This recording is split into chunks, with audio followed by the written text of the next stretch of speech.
Dalam Islam juga Nabi katakan, umatku itu seperti badan ini. Coba lihat badan ini Pak, kompak. Satu sakit yang lain ikut merasakan. Anak muda malam-malam jalan, malam minggu pergi menyatakan cinta. Tahan tuh kakinya, tuk, kaki tahan tuh, seluruh tubuh berpartisipasi. Apa yang pertama bereaksi? Mulut. Aduh. Aduh. Bereaksi berikutnya mata, dia cari mana yang sakit. Reaksi yang berikutnya mulut meniup. Reaksi berikutnya tangan mengusap, padahal kaki yang bermasalah. Tidak ada orang tahan tuh kakinya, tuk, rasa kau, pergi kau jalan. Begitu mestinya kita di tanah Papua.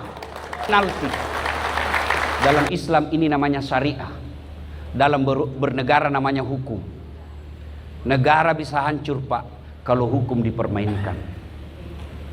Maka kita ingatkan para aparat hukum, kamu boleh mempermainkan hukum di dunia, tapi kau tidak mungkin bisa lolos di akhirat kelak. Sayangnya banyak penegak hukum tidak percaya akhirat.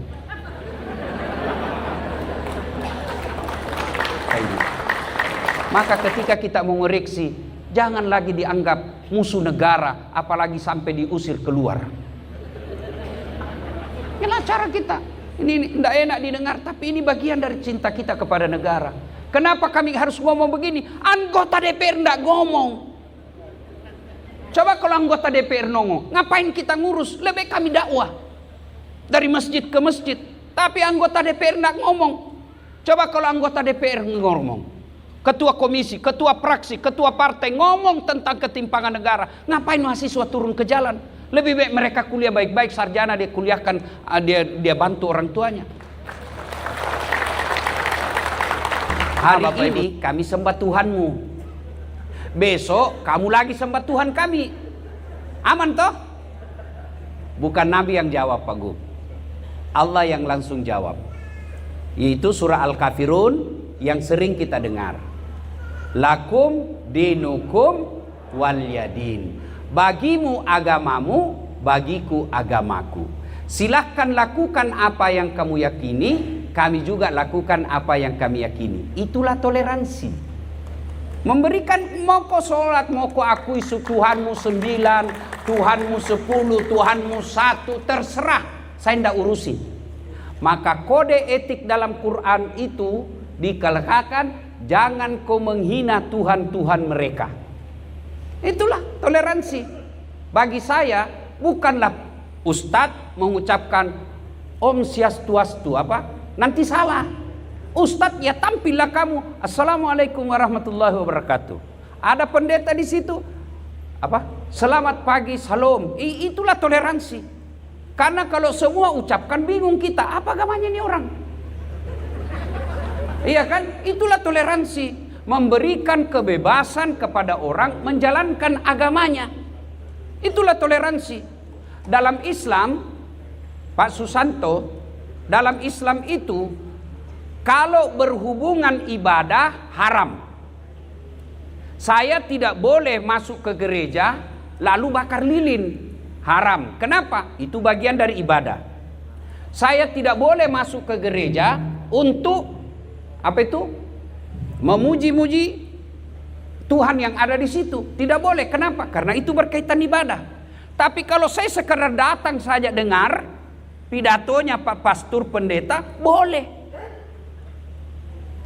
Intinya toleransi dalam Islam, kalau berkaitan ibadah haram.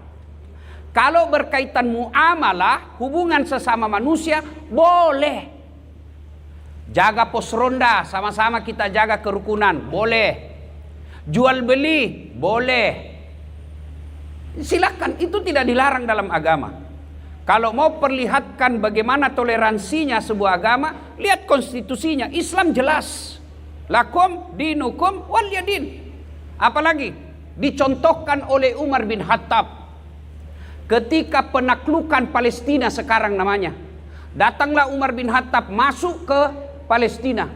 Lalu masuk waktu sholat. Umar bertanya kepada pendeta, Pak Pendeta, saya mau sholat ini. Di mana bagus saya sholat? Apa kata pendeta? Silahkan masuk ke gereja. Sholat. Apa kata Umar?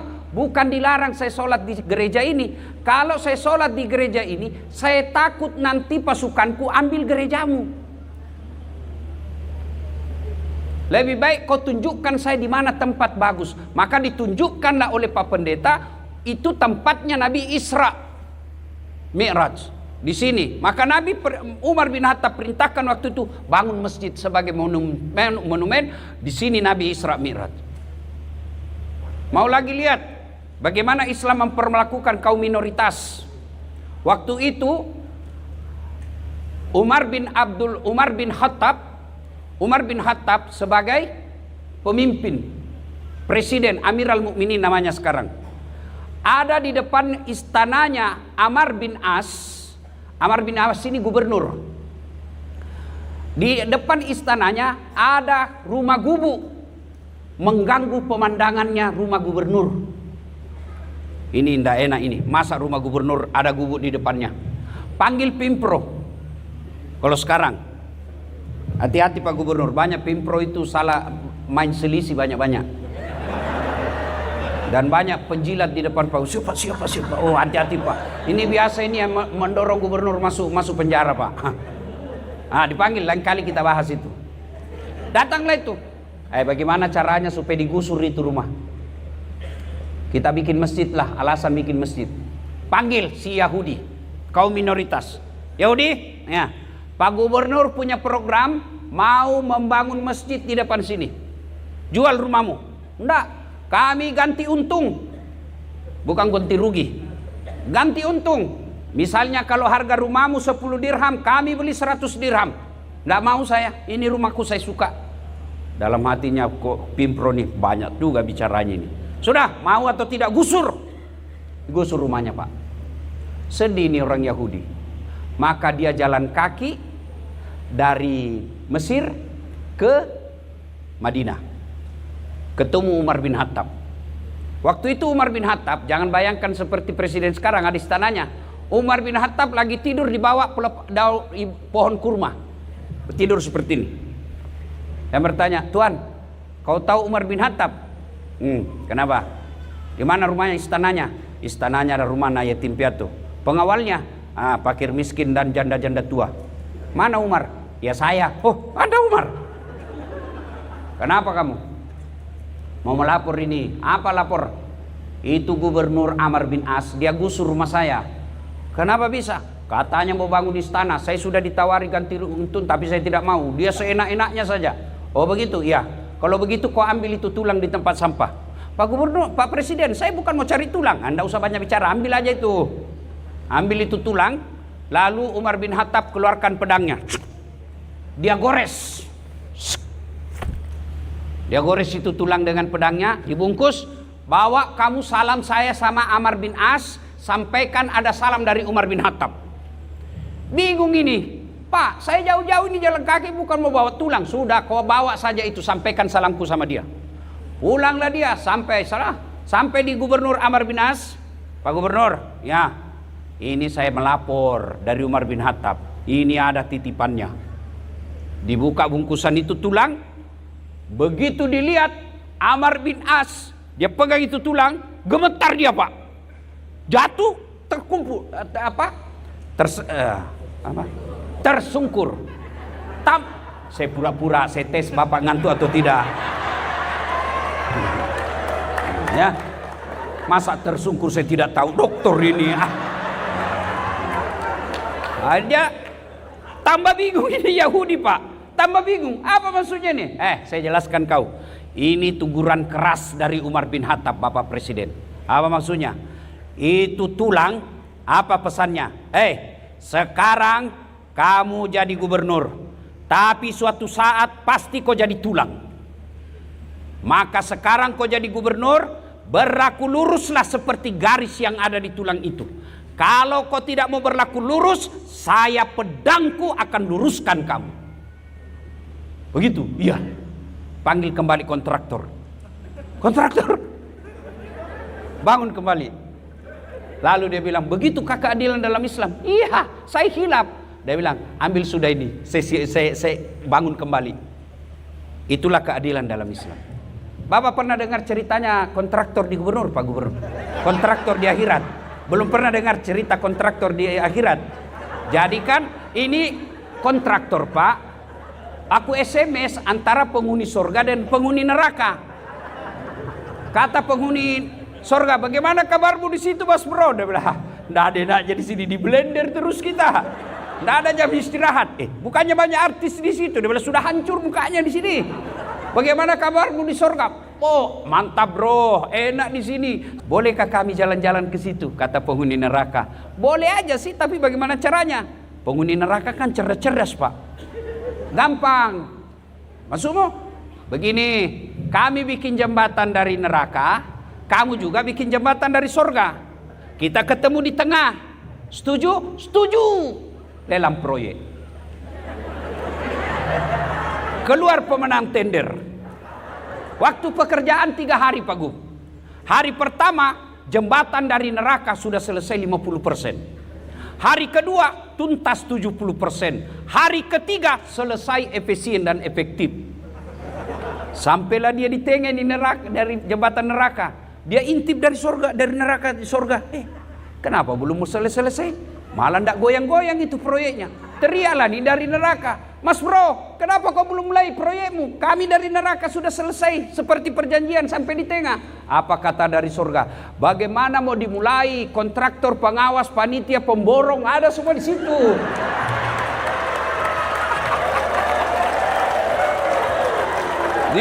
Di sini hanya penghafal Quran, nggak tahu kalkulator dia, Pak.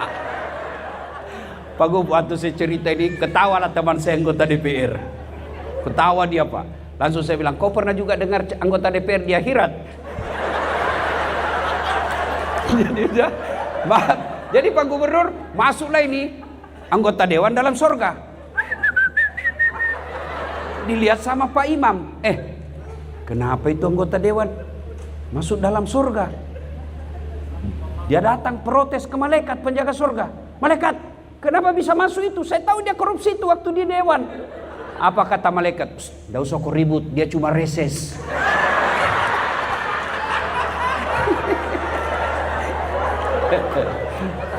Bapak Ibu saudara-saudara sekalian teristimewa, Bapak Gubernur Papua Barat, Bapak Dr. Andes Domingus beserta seluruh jajaran dan semua yang saya hormati yang di depan semua ini. Kalau saya sebut tidak ceramah tapi namanya ngabsen. Bapak Ibu saudara-saudara sekalian, tema kita simple, merajut harmoni. Mau lihat harmoni? Contoh konkret sepak bola. Ingat lagi musim sepak bola ya? Cuma sayang kalah PSM. Ya. Bapak Ibu saudara-saudara sekalian, mau lihat harmoni? Itulah sepak bola. Harmoni itu tidak mungkin terwujud tanpa orang lain. Mau lagi lihat contoh harmoni malam ini? Coba lihat, sehebat apapun saya ceramah, mesti ada yang nonton. Bayangkan kalau saya ceramah di sini 2 jam berapi-api sendiri, lewat bante, sudah beleng-beleng betul itu Ustaz itu. Iya kan? Tidak ada orang jago sendiri. Maka tidak mungkin kita bisa harmoni tanpa menghormati orang lain. Tidak mungkin. Ini acara bisa berjalan karena kita kompak. Meskipun kita beda. Ada pendeta, ada biku, suhu. Dan suhu ini harus, saya yakin, harus lebih kuat imannya daripada ustadz. Kenapa? Kalau saya umat saya, Pak, tutup rambut. Betisnya pun susah dilihat. Tapi kalau masuk gereja, banyak yang pendek roknya. Iya kan? Di sini kenapa bisa sukses ini acara? Karena kita kompak. Sehebat-hebat apapun panitia, kalau tidak didukung sama pemerintah, tidak jalan, Pak.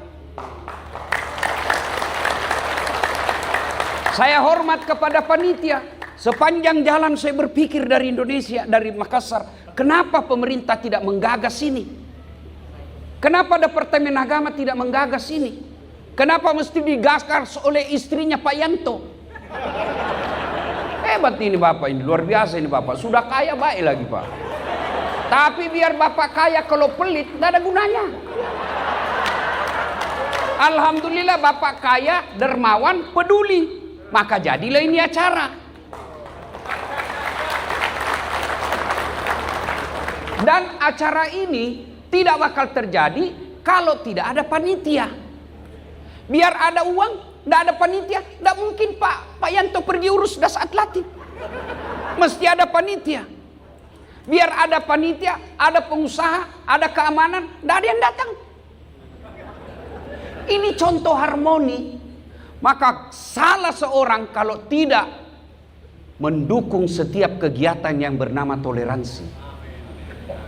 Ini namanya kopi toleransi. Kopi toleransi. Andai kopi benaran ini rasanya tidak nikmat. Kenapa? Tidak ada departemen agama hadir malam ini. Ada? Mana dia? Ada. Oh, berarti mana.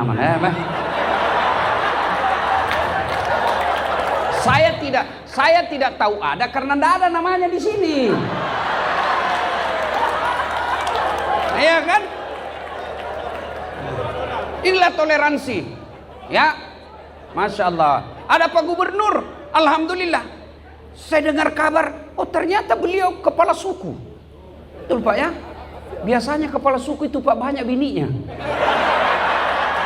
Oh satu Pak. Oh sama kita Pak, takut sama istri Pak. Ayo, mari kita lihat. Itu poin pertama. Harmoni mesti ada dukungan. Contoh kedua, harmoni sepak bola. Apa sepak bola hikmahnya dalam kehidupan? Satu, sehebat-hebatnya Ronaldo, Lionel Messi, Yamal, siapa lagi? Kane, siapa lagi semua yang kau sebut itu? Hah? Dada. Siapa lagi lah? Biar sehebat apapun, kalau tidak bisa bengkok kakinya, tidak mungkin. Sehebat apapun skillnya, kalau Allah kasih kaki yang bisa bengkok, tidak jadi itu sepak bola Pak. Mana bisa main bola begini Pak? Iya toh? Iya. Maka pertama yang harus kita syukuri kesehatan. Pak Yanto banyak duitnya, tapi kalau sudah sakit dilarang makan gula, dilarang makan garam, dilarang makan pedas, dilarang makan nasi, dilarang makan minyak, dilarang makan daging. Apa bisa dimakan? Ubi rebus. Duit miliaran cuma makan ubi rebus. Ada orang begitu? Ada, kita lihat. Maka alhamdulillah kita ada duit, semua bisa dimakan. Tidak ada duit, semua bisa dimakan. Daripada banyak duit, tidak ada bisa dimakan. Maka kita ucapkan alhamdulillah. Bapak ibu semua punya handphone. Iya kan? Apa handphone itu mahal? Bukan Pak. Apa yang mahal? Mata. Telinga. Bapak saya kasih, Pak Gubernur, saya kasih handphone iPhone 17 Max Pro 2 tera Pak. Gratis Pak. Mau Pak? Tapi begitu saya kasih langsung tuli. Rusak lagi nih HP. Berarti yang mahal bukan HP-mu. Apa yang mahal? Telinga. Allah kasih gratis. Hebatnya lagi nih telinga Pak Gub, dia bisa bedakan mana suara istri, mana mantan.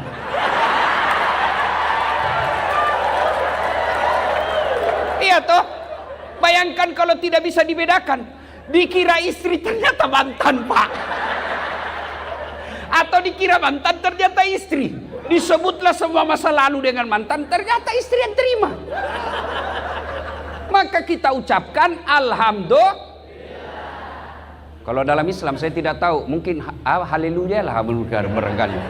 Iya kan, kita ucapkan segala puji hanya milik Allah. Mata Pak, ini kamera nih, tuh kamera yang saya bawa tuh mahal Pak. Iya, ratusan juta. Apa itu yang hebat? Enggak, biar Bapak punya uang harus punya skillnya, ilmunya. Biar Bapak punya uang enggak punya skill, enggak bisa pakai Pak. Fotostat. Setengah badan. Betul jadi setengah badan, pusat ke bawah. Iya toh? Punya duit, mesti punya skill juga, Pak. Tapi alhamdulillah, Allah kasih kita mata autofokus. Tidak perlu Bapak putar-putar. Siapa ya? Dan hebatnya lagi Pak Gub, Pak Yanto, dia bisa bedakan mana istri, mana sekretaris. Coba kalau udah bisa dibedakan mana istri, mana sekretaris. Tak tukar-tukar istri, Pak. Kenapa malam minggu lelen rasanya ini? Weh, ternyata Satpol PP. Iya, maka kita ucapkan Alhamdulillahirabbil alamin. Bagi orang Islam, bagi agama lain saya tidak tahu. Kalau bagi orang Islam, Alhamdulillahirabbil alamin, bahasa Indonesianya segala puji hanya kita kembalikan milik Allah. Mata, belum lagi ibu-ibu ini mau cepat kaya. Nah, mulai mikir kau itu. Mau jual jantungmu. Oh, mahal itu. Pergi ke Tiongkok, itu jantung bisa 4 miliar harganya. Ginjal, Masya Allah, ini ginjal, Pak. Bapak makan demi Allah, itu ada racun dan mata tidak bisa pesakan. Contoh konro, sop saudara, palu mara, masuk semua. Tapi ada racun di situ. Siapa yang memisahkan? Kalau racun dia keluarkan melalui 3 cara. 1, nafas. 2, tek. 3. Iya. Maka kalau orang rusak ginjalnya, ciri fisiknya hitam badannya. Kenapa? Penuh racun. Allah kasih kita ginjal 2, Pak, gratis, tidak perlu bayar. Bapak jual bisa 2 miliaran harganya di pasar gelap, jual budi badan. Itu 4 miliar sudah itu, Bu. Tambah jantung 8 miliar. Mau lagi lebih konkret? Ibu-ibu pernah lihat orang ada kawat di giginya? Ada juga mama sudah 50 pakai kawat. Aduh.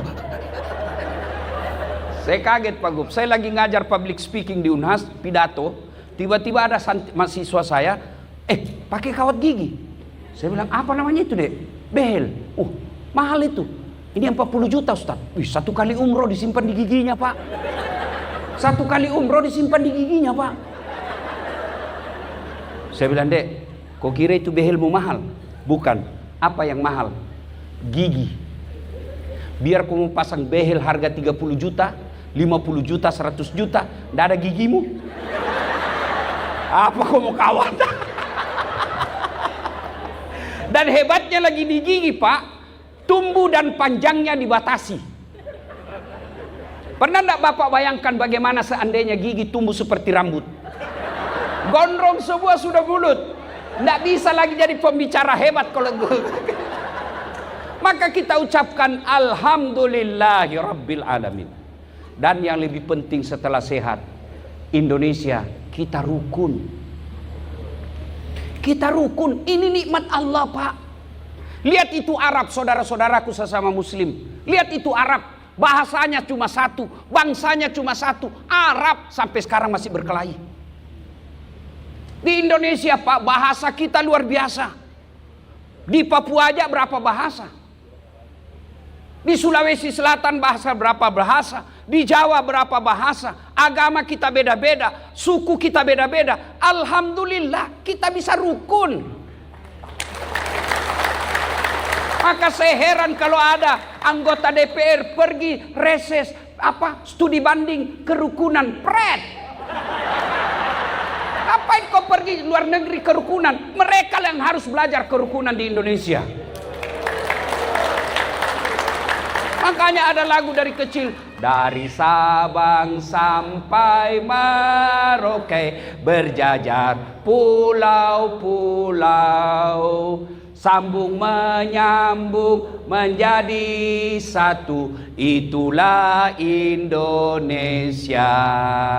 Indonesia tanah airku, aku berjanji padamu, menjunjung tanah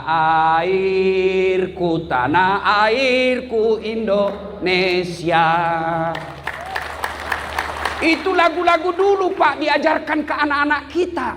Sehingga kita setelah besar melihat orang berbeda, biasa Pak. Dari kecil kita diajarkan. Sayangnya pemerintah tidak mendamaikan lagi, mempopulerkan lagi lagu-lagu seperti ini. Kita disuruh untuk menjaga toleransi, tapi pemerintah mestinya ajarkan kembali nilai-nilai toleransi di kelas. Apa itu? Pendidikan moral Pancasila, ajarkan itu. Apalagi ajarkan pendidikan sejarah perjuangan bangsa. Bagaimana kita mengusir Belanda. Bukan yang sekarang yang kalah sepak bola ya.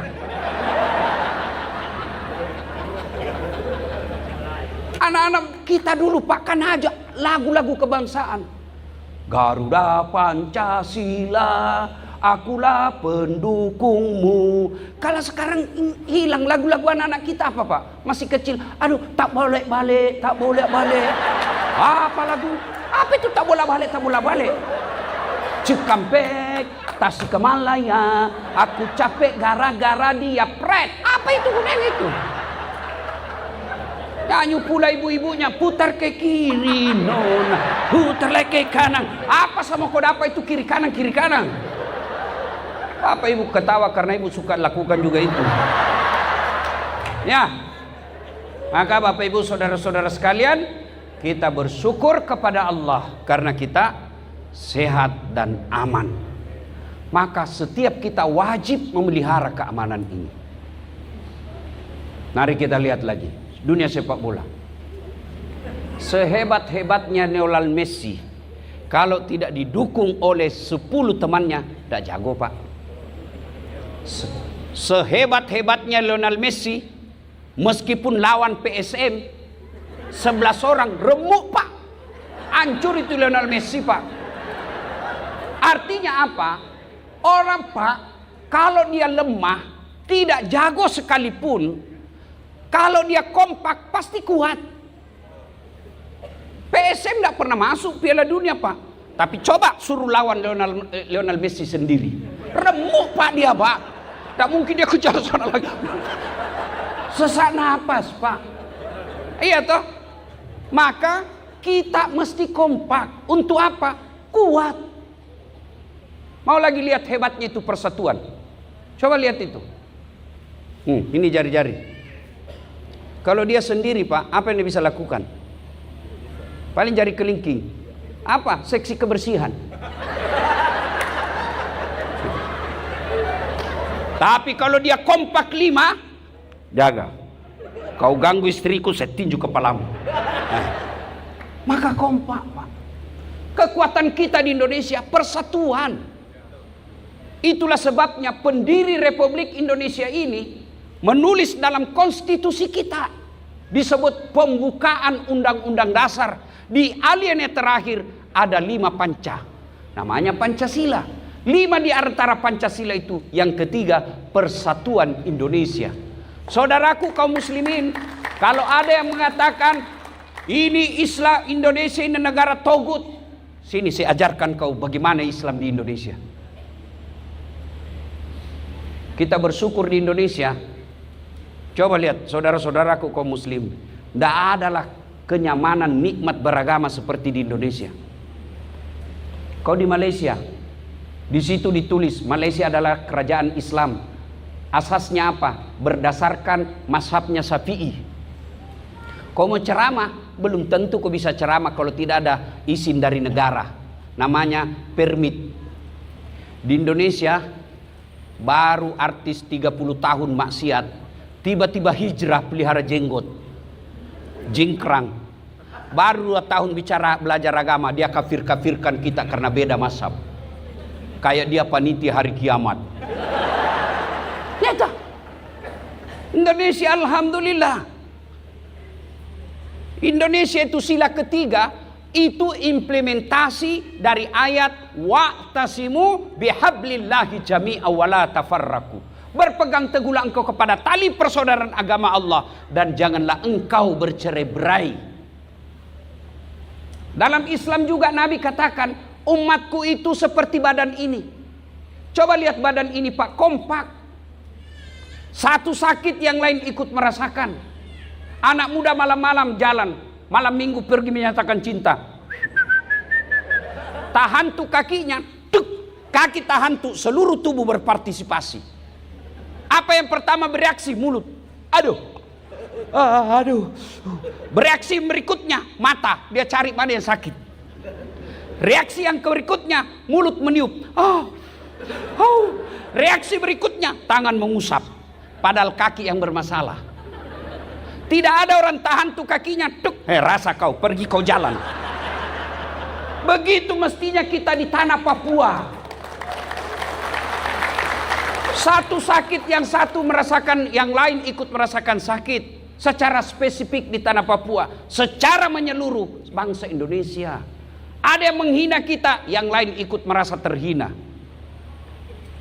Ada nikmat kita bagi sama-sama, jangan sendiri yang makan. Satu orang korupsi 1 triliun, kita doakan nanti kita ketemu di akhirat, kita hantam dia. Iya Pak, keterlaluan Pak. Satu orang korupsi 1 triliun. Kita aja pegawai negeri, lihat saldo kita 100 juta sudah kayak kesurupan Pak. Gembira betul kita lihat 100 juta, kayaknya tidak masuk akal kita punya uang 100 juta. Mereka 100 juta dia pakai bercanda dan berzina. Nah, makanya saya bilang tadi sama pendeta, bersuaralah semua tokoh-tokoh agama. Jangan cuma gaspol ustadz. Gaspol semua Pak. Kami takut minoritas. Kalau bicara kebenaran Pak, tidak ada istilah minoritas. Semua pasti mendukung kalau kita bicara kebenaran. Bapak Ibu saudara-saudara sekalian, nikmat itu maka kita jaga dengan nikmat persaudaraan ini.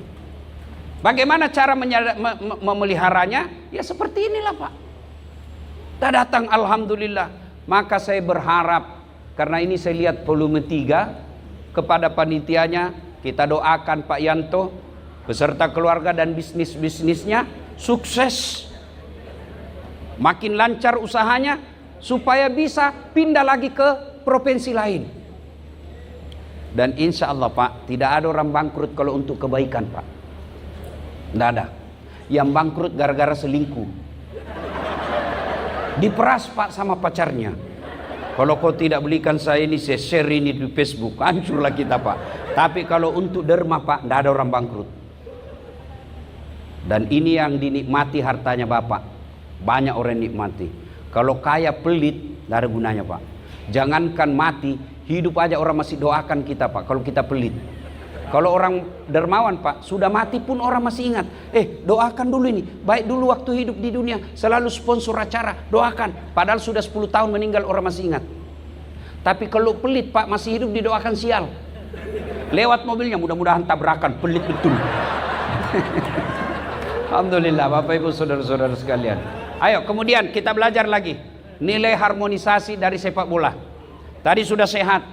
Yang berikutnya apa? Dalam dunia sepak bola ada aturan Pak. Ada aturan. Ada aturan yang sangat ketat. Handsball, offside, free kick, tendangan bebas, kemudian penalti. Dalam Islam ini namanya syariah. Dalam bernegara namanya hukum. Negara bisa hancur Pak kalau hukum dipermainkan. Maka kita ingatkan para aparat hukum, kamu boleh mempermainkan hukum di dunia, tapi kau tidak mungkin bisa lolos di akhirat kelak. Sayangnya banyak penegak hukum tidak percaya akhirat.